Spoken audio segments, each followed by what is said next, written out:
What is religion? I guess it's really an opportunity to try and make sense out of this life existence or opportunity that we've been gifted.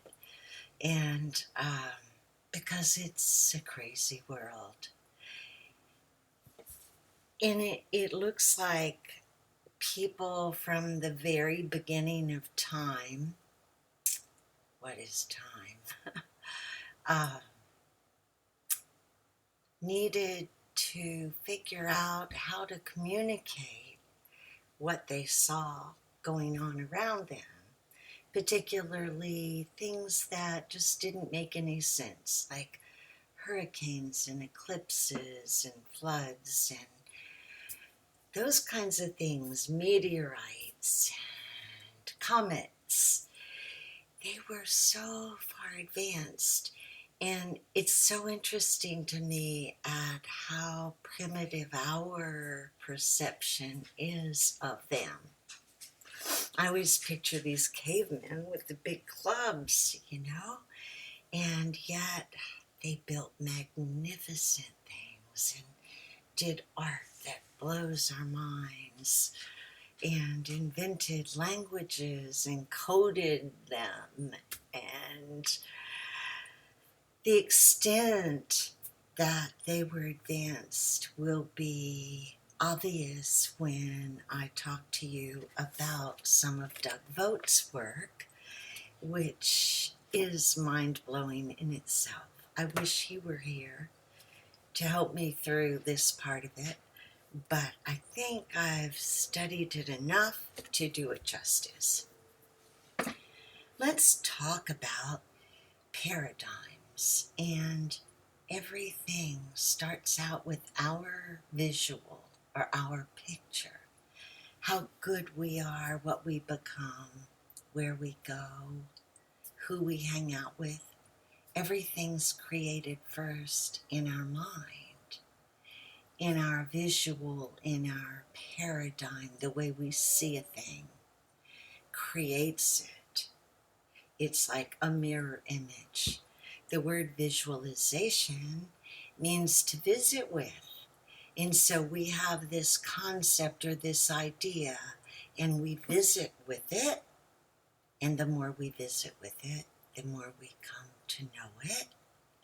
And Uncle Arthur says that to know means to have intercourse with or to merge with, that to become one. And so to know something is to formulate an idea, but to unify the idea within us, within our spirit, soul, and body.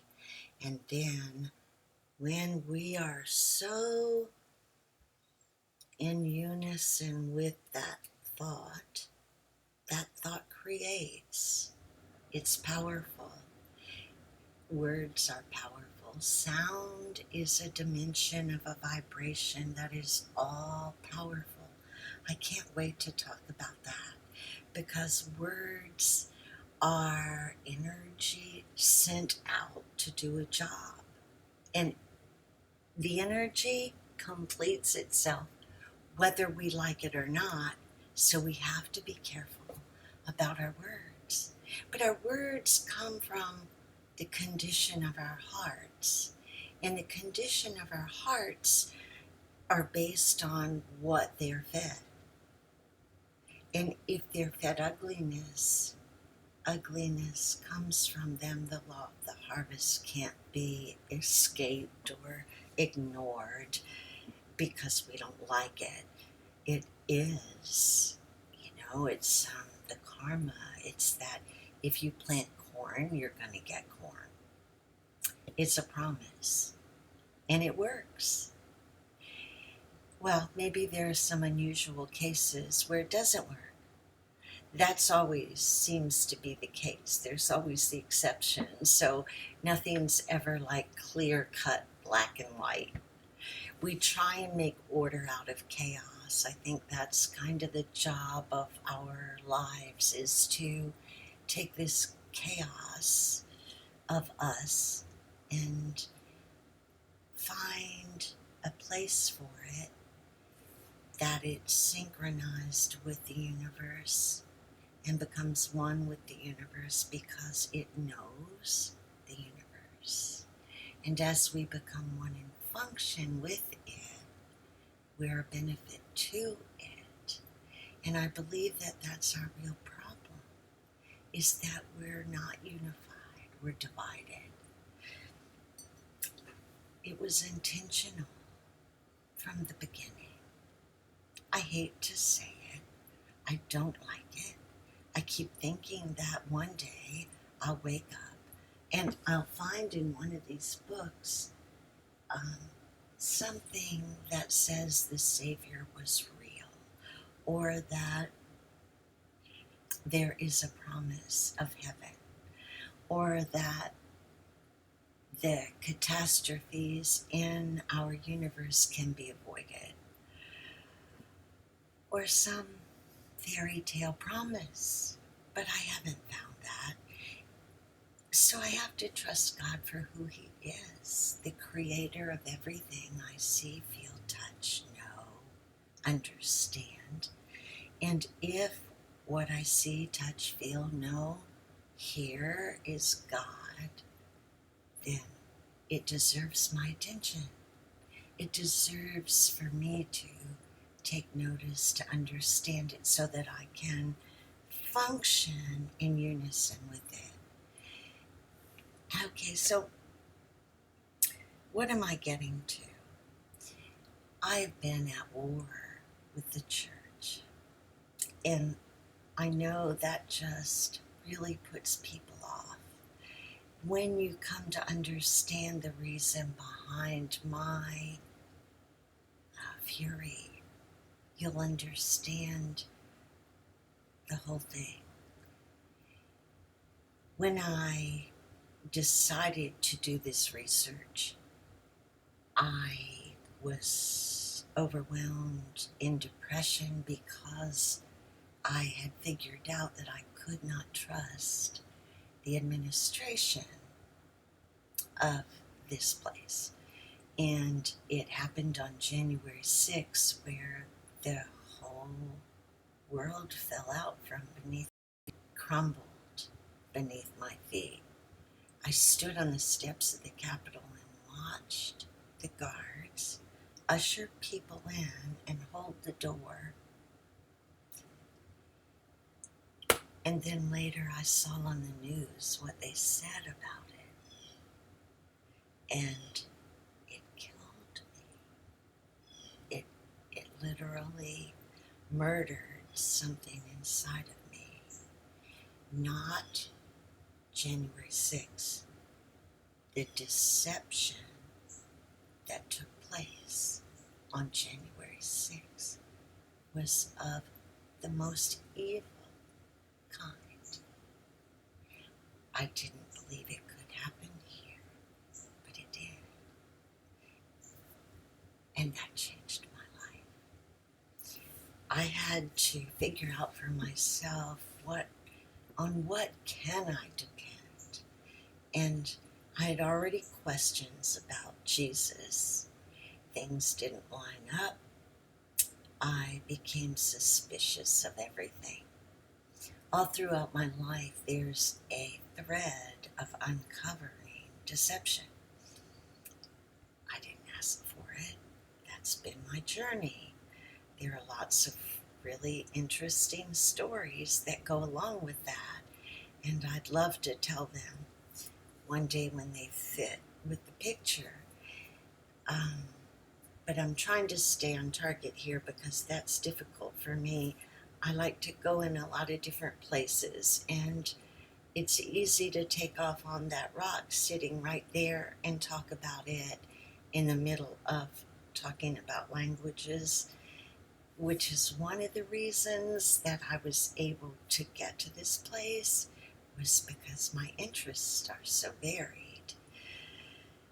So it was the combination of my research that brought me to this place. And I know that Jesus never existed. Could there have been a man named that? Maybe.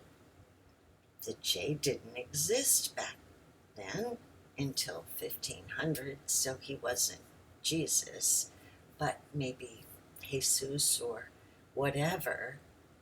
But there could have been a person, of course. He could have had followers, of course. But is the Bible a true story? Absolutely not.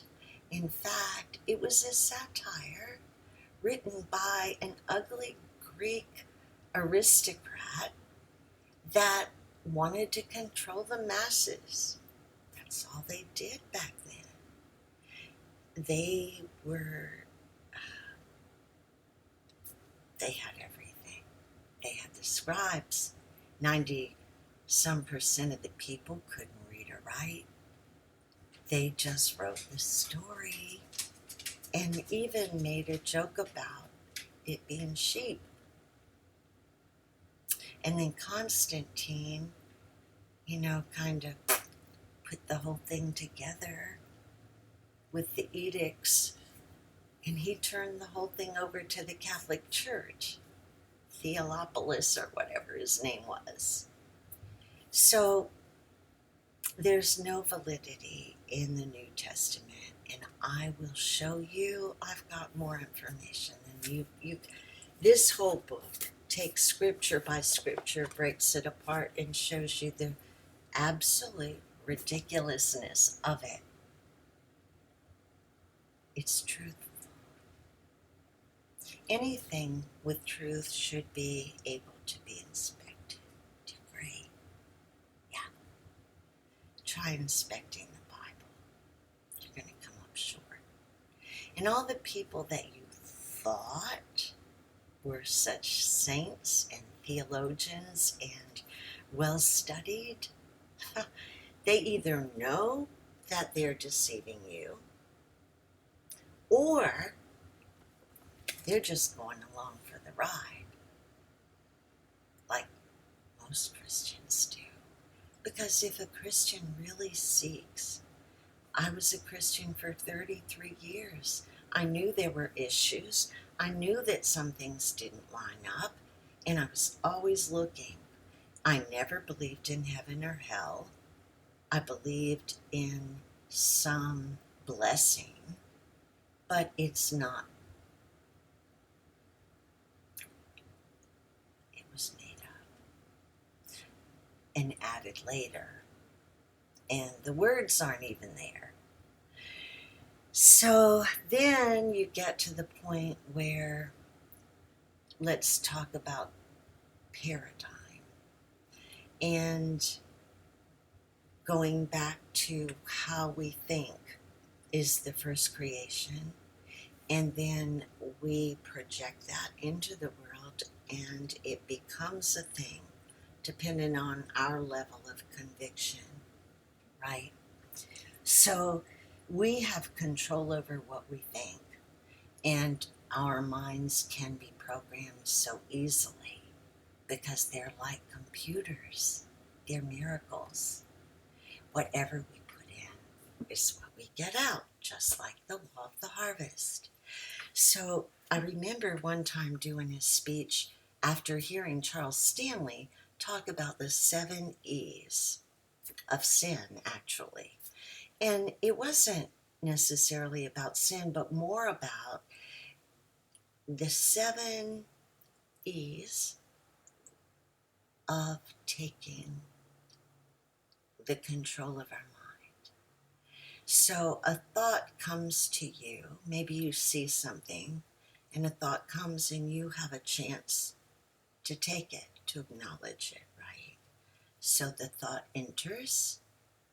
That's the first E, it enters. Now, once the thought enters, what are you going to do with it? It's your choice. You can toss it based on your immediate judgment, or you can consider it. So the second E is to entertain the thought. If you entertain the thought, you're giving into it, you're giving to it, and you're opening the door to it, and you're subjecting yourself to it. And then the third E, you examine the thought. Is it good? Is it bad? Should I do it? Should I not? Every E gets you closer to being enveloped by that thought. So we have to be very careful about what we receive, what we take in. And so we have control of our thoughts, and our thoughts create our reality. When the people came here, we have this visual of these brave pioneers coming to conquer the new land and love what's here and cultivate a new world of independence. And that's not at all what happened. Fortunately, or unfortunately as it is, I keep looking at the wrinkles in my forehead. What's a girl gonna do? That's why I hate doing this. But I've got to wing it because that's the only way I do things. So, literally, companies were formed in England. I'm just going to use that, England, over there. The powerful, the king, would get together a group of people and they would set up a company like a corporation to go and get the gold from America and see what was here, take what they could, and then take for the company what was there. Beginning at the very beginning, there was an intention for conversion, whether it was Catholicism from the Spanish or Protestantism, whatever it was, King James, they were coming here to convert whatever was here. And there's it's called Get My Legacy, that I found in one of my ancestors' documents, where he says that he came over here in a 1607, I think, 9, and to order his legacy, meaning that to stamp his ground, his acreage, and then go home. So it wasn't at all like we were taught. Columbus was one of the most evil men I've ever read about.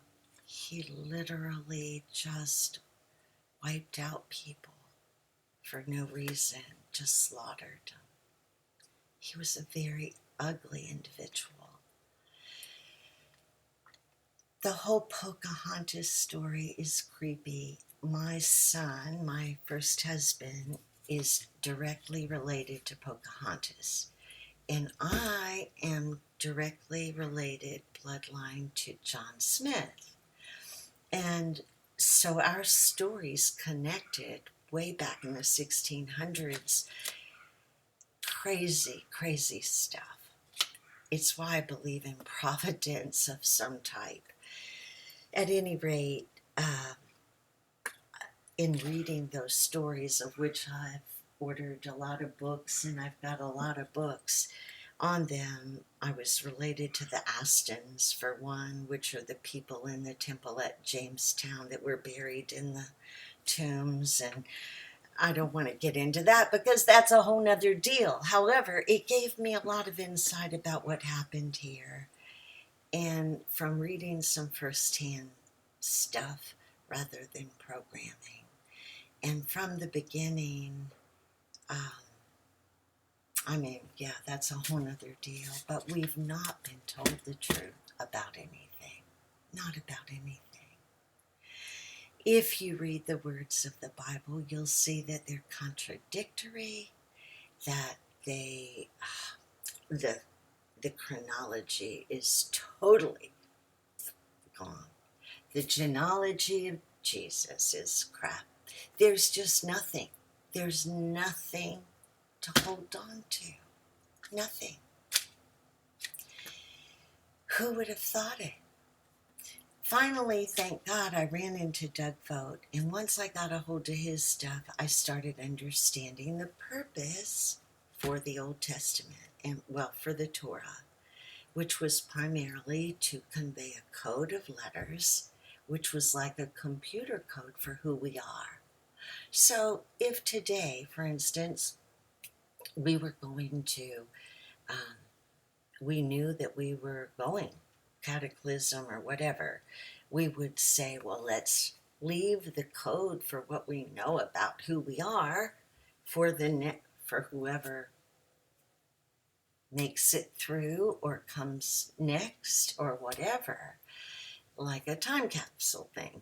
And if we were going to do that, we would leave a computer code of DNA, right? And that's what supposedly Moses did. Was Moses real? We don't know. It looks like he was, but the names of people have changed, and the intention of those who put the Bible forth was not good. It wasn't an intention for the good of you or me. It was the intention for the powerful. And the easiest way to control masses is if you have sheep. Because if you've ever been around sheep, and I have, growing up, my sister had Mary and Jane, 2 sheep, and they're stupid. There's not much stupider than a sheep. They just follow each other. And I have just seen the ugliest part of Christianity in this journey. They will, if you even ask them to look at something, they bash you, call you the Antichrist. They tell you to get back on your meds. I've had the worst and ugliest from Christians, and I was one for 33 years. Long story there, too. I have got some stories, some ugly, the good, the bad, and the ugly. So church and religion has nothing to do with spirit and nothing to do with the creation of the world. It's a creation of man, of the powerful, to control the masses. It's BS. And it has made, not only created people that we don't want to be, people that don't know the world around them, because the Bible sets you up. Don't you see? It says that you're not of this world. Take no responsibility for it. Why understand it? All you need is heaven. And that's where the focus is. And let's get you saved. Why the big demonstrations in the ocean? Huh? It's marketing. It's the best kind of marketing.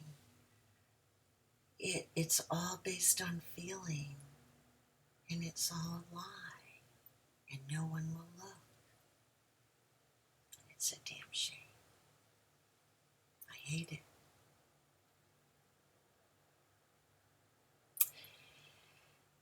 Well, so our perception moving forward has everything to do with our truth. Doug Vogt said that he's written, who is he? I can't do him justice, but he was a photojournalist, an accountant, a science lover, a geologist, a writer, an author. He took 3 expeditions to Mount Sinai and was the first man to find a number of things. He found the Moses Code, and very famous man. He died in December. I attended his funeral in January, and I really miss him. He was a genius, incredible man. He figured out a lot of stuff.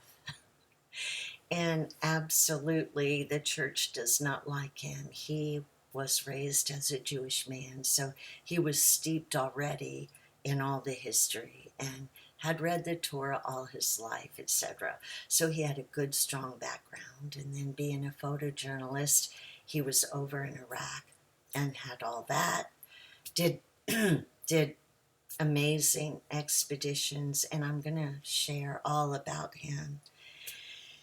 But when I began to read his stuff and began to understand the Joseph story and how Joseph was sinless and Hatshepsut, and how Joseph was a part of Egypt, and how Manasseh and Ephraim ended up making the two tribes when they were really Joseph's tribe, but Joseph wasn't buried in the family tomb. Wonder why? It's such a very cool mystery story. I can't wait to share it, but I can't do everything in this first podcast. And I see all the mess around me, and I know I need to do better about that. So what else? Our perception. I know a girl that's a new nurse, and she is shy. She's not shy. She is a little socially awkward and uncomfortable because she hasn't been around a lot of people. And she is a good nurse, and she passed her test and did great and passed it the first time. So there's nothing at all that she can't do. She knows this stuff, but she is a little intimidated by the powerful nurses that are training her. And what they don't know is that she was born with a disease, and she's had lots of surgeries and challenges that aren't evident. She looks like a healthy, beautiful woman, and they don't know what she's been through or why she is not as assertive or aggressive as most nurses. And so they rag her and make her feel bad about herself. And it's really painful. And they don't know what they judge. And that's how we are. If our paradigm is wrong, everything is wrong. Everything we see and judge is incorrect. So Doug and his friend said, why can't we figure out these issues in science? Why can't scientists get to the bottom of this? And they said, well, maybe our paradigm's wrong. Stephen Covey talks about it, the man on the bus that he got on the subway, and he had children, and the children were climbing over the seats and opening the windows and being little banshees. And everybody that was sitting around, a businessman, was reading this paper and just could not imagine why this man was so just ridiculously oblivious about his children raising hell. And finally, after the children had upset everyone, the businessman, tap, tap, tap on the shoulder. Hey, sir, why don't you control your children? Can't you see what they're doing? And the man said, we're coming from the hospital where my wife just died. I too much better. We're so hard on each other.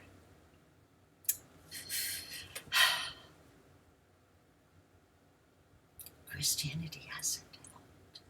I think it's made us worse. Especially having tried to share a little truth with the Christian population. They're some of the ugliest. Sorry, it's how it is. And I'm sure I was one of them. I'm sure I stood out front.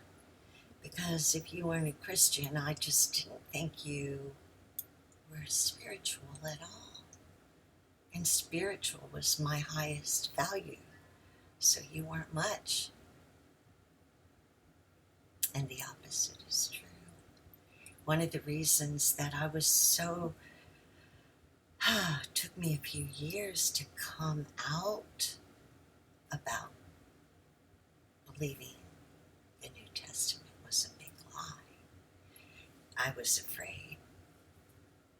I was afraid that I was wrong, because how could you, Cindy, think that you were smarter than everyone in the world?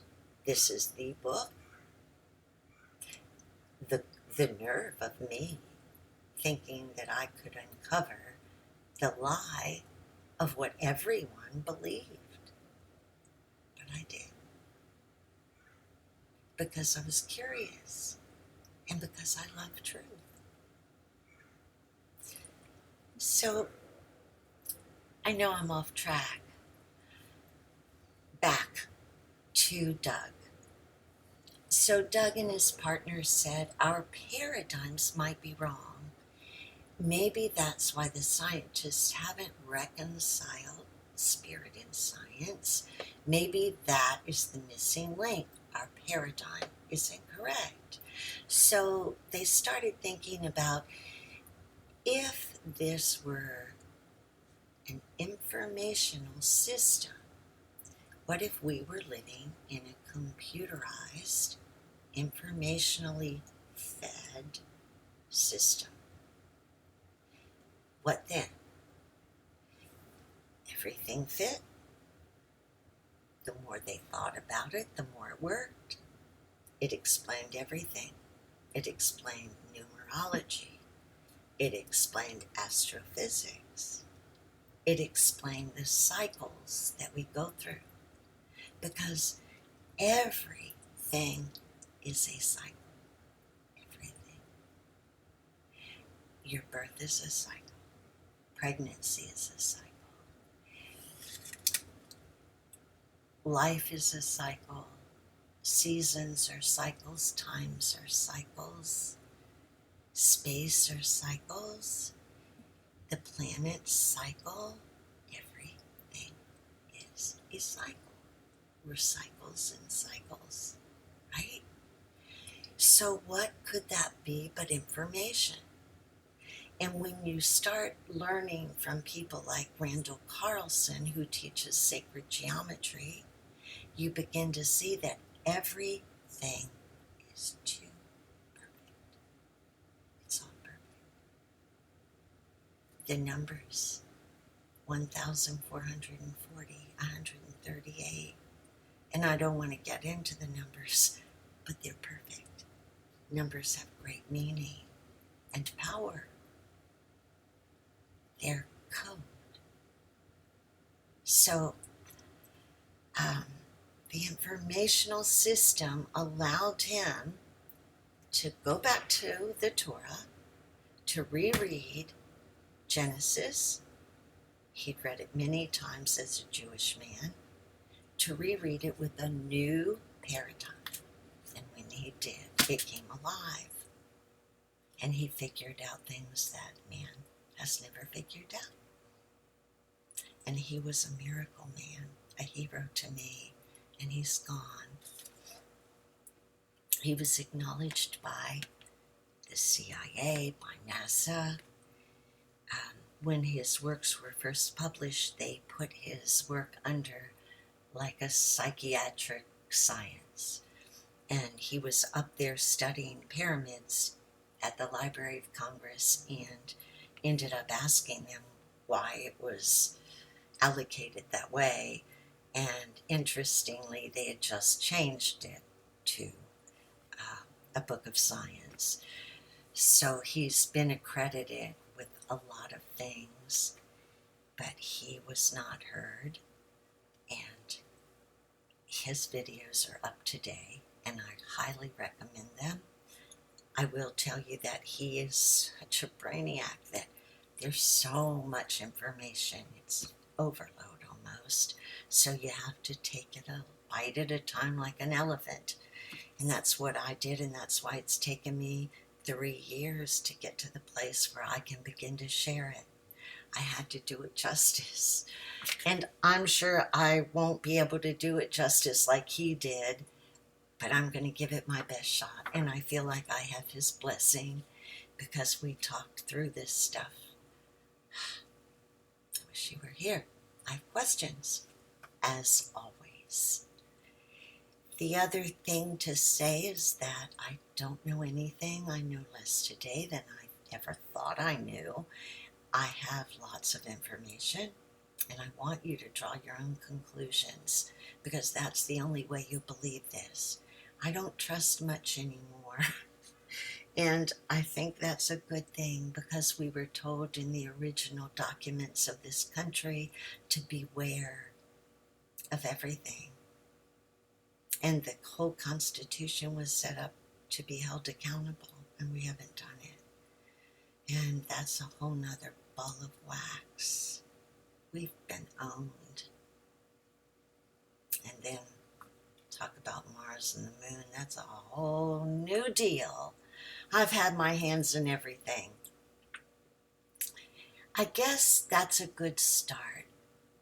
There's no reason for you to believe in Jesus or the New Testament or the Old. There's stories of Sumeria that predated the Bible. Supposedly Abraham was a Sumerian. And just what we have in, I have about 20 Bibles and dictionaries.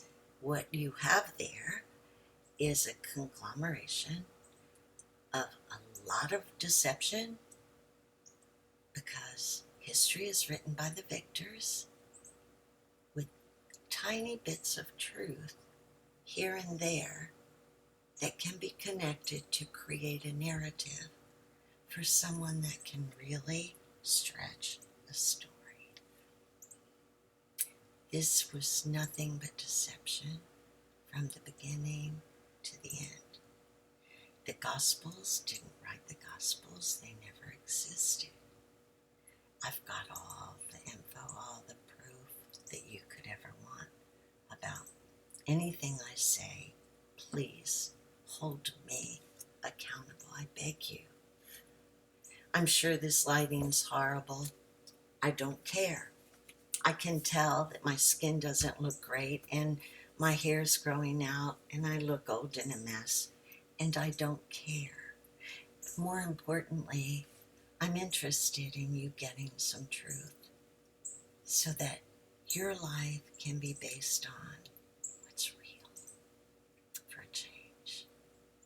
Maybe together we could figure out some of these big questions if we put our heads together. And if you could ever decide to consider not being a sheep, if you could come out of this shed and use that brain that was so perfectly administered to you. It's magical, but we're taught not to use it. And you can tell by talking to a sheep, because they all baa alike. It's the saddest thing I've ever seen in my entire life. All right. The next will be details, and I'm going to start breaking down the Jesus hoax step by step by step. Thanks for being with me. It'll get